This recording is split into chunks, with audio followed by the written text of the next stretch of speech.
जूनागढ़ नामक गांव में एक तालाब था।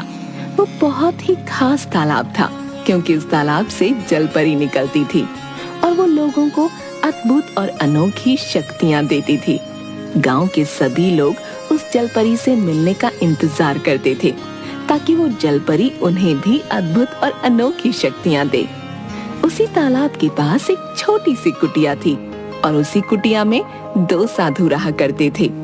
उन दोनों साधुओं ने जलपरी को देखा था और उस वक्त जलपरी ने उन दोनों साधुओं को एक बहुत ही खास, अद्भुत और अनोखी शक्ति दी थी। बाबा जी प्रणाम। हाँ बेटा, बोलो क्या बात है? बाबा जी एक कृपा कर दीजिए। हाँ बच्चे, बताओ क्या समस्या है तुम्हारी? बाबा, जैसे आप लोगों को जलपरी ने एक खास शक्ति दी है, वैसे ही शक्ति मुझे भी दिलवा दीजिए ना।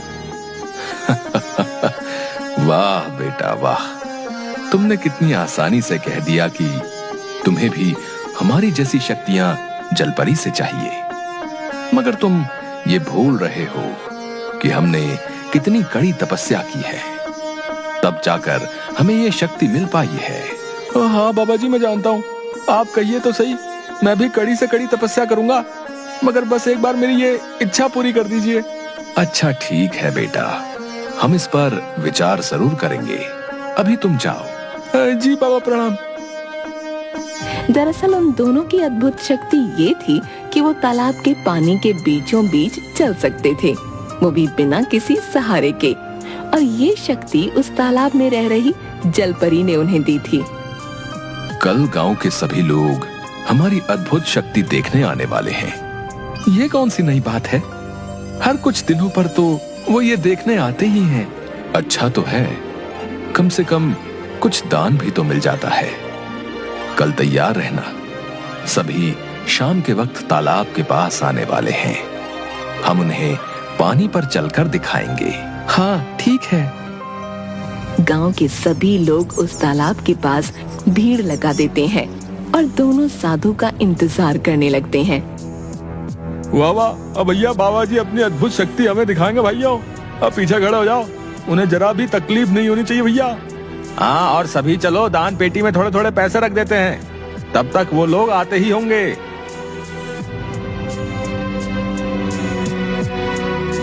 कुछ देर में दोनों साधु वहाँ आते हैं। अरे देखो देखो देखो, बाबा जी आ गए। बाबा जी की जय, बाबा जी की जय। आप सभी शांत हो जाइए। शांति रहेगी तभी हम अपनी अद्भुत शक्ति दिखा पाएंगे। हाँ हाँ बाबा जी, हम सभी शांत हैं। चुप जाओ सभी।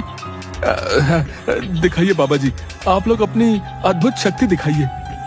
दोनों साधु अपनी अपनी आंखें बंद करते हैं और मंत्र पढ़ना शुरू करते हैं। सभी लोग गौर से दोनों बाबाओं को देख रहे थे। कुछ मिनट तक मंत्र पढ़ने के बाद दोनों पानी पर उतरते हैं। हर हर महादेव। पहले एक साधु पानी पर चलता है, उसके बाद दूसरा। ये दृश्य देख सभी जोर जोर से तालियां बजाने लगते हैं। वाह, बाबा जी ने कमाल कर दिया भाई। देखा आप लोगों ने, ऐसी शक्ति तो दुनिया में किसी के पास नहीं होगी। आप दोनों के अलावा तो हमने कभी किसी को पानी पर चलते नहीं देखा। धन्य हो बाबा, आप लोग धन्य हो। लोग वहीं खड़े हो जाते हैं और दोनों साधुओं को बार बार पानी पर चलकर दिखाने को कहते हैं। बस बस, आज के लिए इतना ही। अगर आप सभी को हमारी ये शक्ति अच्छी लगी हो तो कृपया अपनी इच्छा से जितना बन पड़े उतना दान करके ही जाइएगा।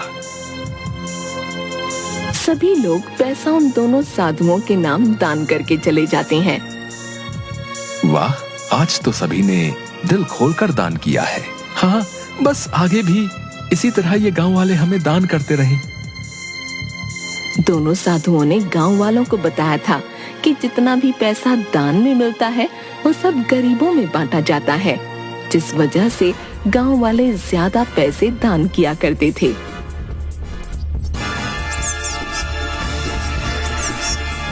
एक दिन जब वो दोनों साधु पैसों की गिनती कर रहे थे, तभी एक आदमी उनकी कुटिया के बाहर आता है। बाबा जी, क्या आप लोग अंदर हैं? अरे तुम बाहर जाओ और देखो कौन आया है। एक साधु कुटिया से बाहर आता है। बाबा जी, मेरी मदद कीजिए। कैसी मदद? बाबा जी, क्या मैं अंदर आ जाऊं? अंदर आकर सारी बातें बताता हूँ, नहीं तो कोई सुन लेगा। नहीं नहीं, अभी थोड़ी देर बाहर ही इंतजार करो। बाबा जी, आने दीजिए ना, तभी तो मैं आपको अपनी समस्या बता पाऊंगा। वो कुटिया के अंदर घुस जाता है। तब तक साधु ने सारे पैसे वहां से हटा दिए थे। अरे तुम कौन हो और अचानक अंदर घुस आए? बाबा जी, मुझे आप लोगों से एक बात करनी है, कृपया सुन लीजिए। ठीक है, बोलो, क्या बात है? बाबा जी, बुरा मत मानिएगा, मगर मैं आप लोगों की अद्भुत शक्ति से बहुत ही ज्यादा प्रभावित हुआ हूँ। अब बस मुझे भी आप जलपरी से मिलवा दीजिए। मैं भी उनसे एक अद्भुत शक्ति मांगना चाहता हूँ, ठीक वैसी ही जैसी आप लोगों के पास है। हमने पहले भी कहा है, ये कोई आम चीज नहीं जो बहुत आसानी से मिल जाए।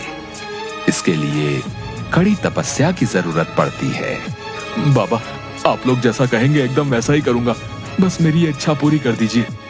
अच्छा अच्छा, ठीक है, तुम जाओ, हम सोचकर बताएंगे। वो आदमी वहां से चला जाता है।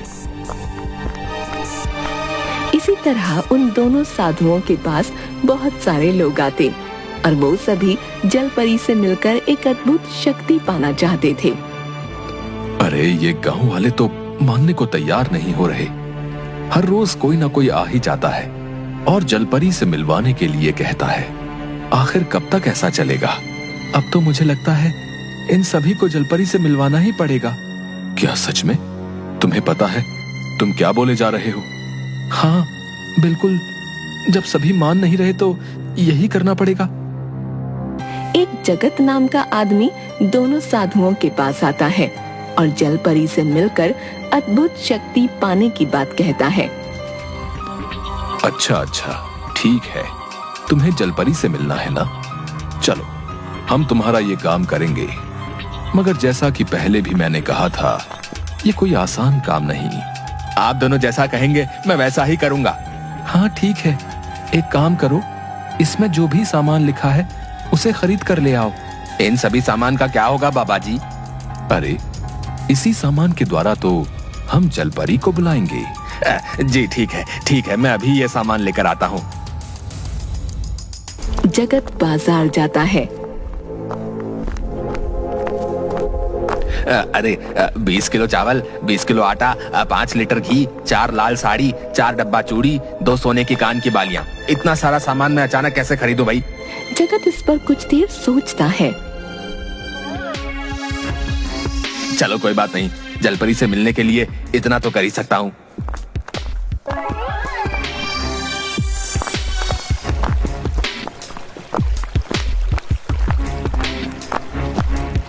ये लीजिए, मैं सभी सामान लेकर आ गया।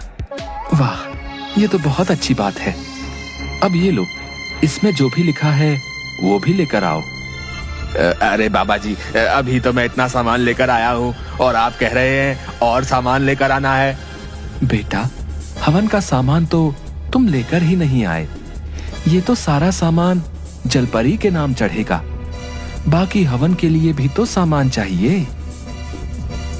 वापस जगत बाजार आता है और हवन का सामान खरीद कर ले जाता है। बाबा, अब मेरे पास बिल्कुल भी पैसे नहीं बचे हैं। आपने जो भी कहा वो मैं सब लेकर आ गया हूँ। हाँ बेटा, अब कुछ भी नहीं चाहिए। हम आज से ही हवन शुरू करते हैं। दोनों साधु सारा सामान एक साथ रख देते हैं और हवन शुरू करते हैं।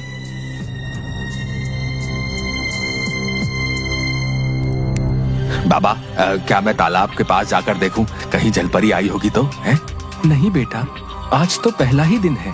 हवन के 7वें दिन हम तालाब के पास जलपरी को देखने जाएंगे।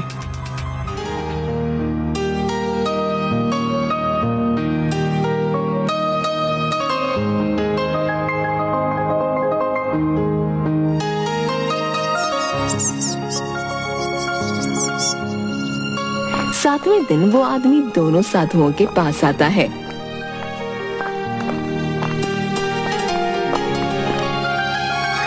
क्या हुआ बाबा जी, आज तो जलपरी आएगी ना? आएगी ना? बताओ बताओ। हाँ जरूर। वो दोनों साधु जगत को तालाब के पास लेकर आते हैं, आंखें बंद करते हैं और मंत्र पढ़कर कहते हैं, नहीं बेटा, जलपरी कह रही है वो तुमसे प्रसन्न नहीं हुई है। शायद तुमने कुछ पाप कर रखा है, इसलिए वो तुम्हें नजर नहीं आएगी। मगर बाबा जी, फिर वो सभी सामानों का क्या हुआ जो मैंने दिया था? अब वो तो जलपरी के नाम चढ़ गया और उन्होंने उसे ले लिया था। अब वो उसे वापस तो नहीं ही करेंगी। ये सुन वो आदमी बहुत दुखी हो जाता है और वहां से चला जाता है। इस तरह वो दोनों साधु पूरे गांव में सभी को जलपरी से मिलवाने के बहाने ढेर सारा सामान लेने लगते हैं। गांव वाले उनकी बातों में आने लगते हैं और बार बार हवन करवाने लगते हैं, ये सोचकर कि एक ना एक दिन तो जलपरी उनसे खुश होगी। साथ ही साथ वो दोनों तालाब के पानी पर चलकर अपनी अद्भुत शक्ति दिखाकर भी गांव वालों से दान के बहाने पैसे कमाने लगते हैं।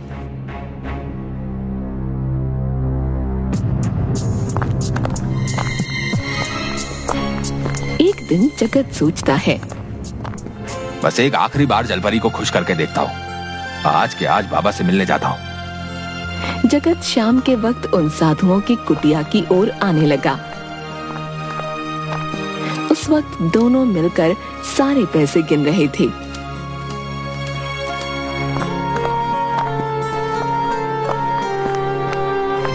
गांव वाले सच में कितने मूर्ख हैं।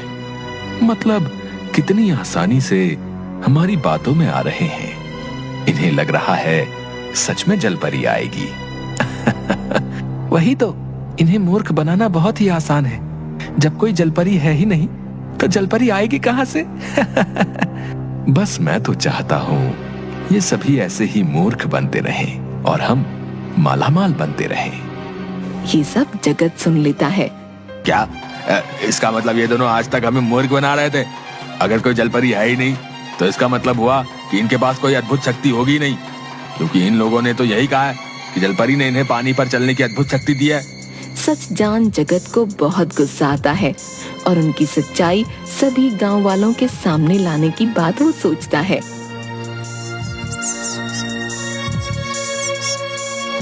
कुछ दिनों बाद वापस साधु तालाब पर चलकर दिखाने आते हैं। तभी जगत कहता है, अगर आप सभी सच में पानी पर चल सकते हैं तो आइए यहीं पास वाले तालाब के पानी के ऊपर चलकर दिखाइए। जगत की बात सुन सभी हैरान रह जाते हैं। अरे जगत, तुम पागल हो गए हो क्या? है ये क्या बोले जा रहे हो? ये दोनों ये काम नया थोड़े ही कर रहे हैं जो तुम इन पे शक कर रहे हो। नहीं नहीं, अगर ऐसा ही है तो ये मेरी बात को स्वीकार करें और वहां चलकर दिखाएं। अरे तुम शांत हो जाओ और जाओ यहाँ से। अगर तुम्हें ये नहीं देखना तो इन्हें देखने दो। नहीं नहीं, मैं कहीं नहीं जाऊंगा। आप दोनों पास वाले तालाब के पानी पर चल के दिखाइए। यहाँ। अरे बाबा जी, आप लोग इसकी बोलते बंद कर दीजिए और वहां पे चलकर दिखा दीजिए। सभी जबरदस्ती दोनों साधुओं को उस तालाब तक लेकर आते हैं।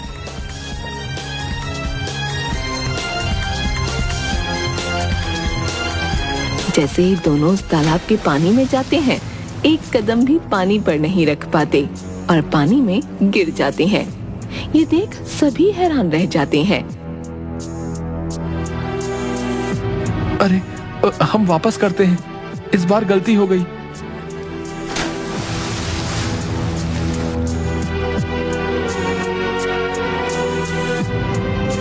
बार बार करने पर भी वो पानी पर चल नहीं पाते। इसका मतलब जगत सही कह रहा था, इन लोगों के पास कोई अद्भुत शक्ति नहीं। जगत तुरंत उसी तालाब में कूद जाता है जिस पर वो साधु चलते थे। तब उसे पता चलता है कि उस तालाब के नीचे जगह जगह पत्थर रखे हुए हैं, जिसकी मदद से वो दोनों पानी पर चलते थे। देखो आप सभी, इस पत्थर की मदद से ये दोनों इस तालाब के पानी पर चलते थे। दोनों मुंह छिपाकर भागने लगते हैं।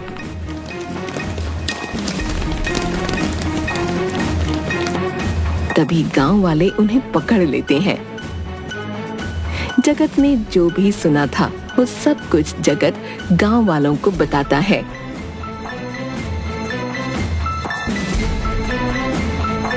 अब बताइए जरा, आप लोगों ने ऐसा क्यों किया, बताइए। अब हमें माफ कर दो। अब दरअसल हमने झूठ बोला था कि जलपरी ने हमें अद्भुत शक्ति दी थी जिसकी मदद से हम पानी पर चल सकते हैं। असल में तो कोई जलपरी है ही नहीं और न ही हमारे पास कोई अद्भुत शक्ति है। तालाब में किस जगह पर कहां-कहां पत्थर रखे हुए हैं हमें पता था, इसलिए हम आसानी से उन पत्थरों पर चल लेते थे जिससे लगता था कि हम पानी पर चल रहे हैं और आप सभी को मूर्ख बना रहे थे।